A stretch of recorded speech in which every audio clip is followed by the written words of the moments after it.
when you had that cataclysm on the Edmund Pettus Bridge, that was so horrific. It was so horrific that you had ABC cutting into its movie of the week, Judgment at Nuremberg, to show the footage of the beatings that were happening when Black people were just trying to argue for the right to vote. And that gives us the Voting Rights Act of 1965. And it was about trying to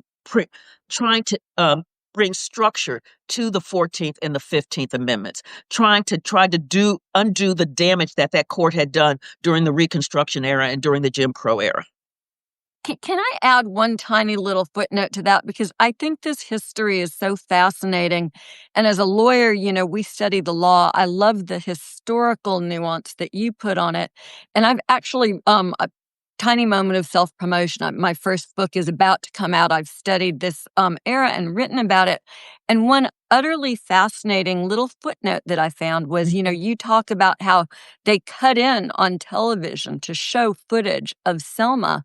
And in Montgomery, Alabama, a federal judge named Frank Johnson happens to be watching television. He sees that footage. I think he may have seen it on NBC. I'm not certain which station it is. And then the Selma case ends up in front of Judge Johnson.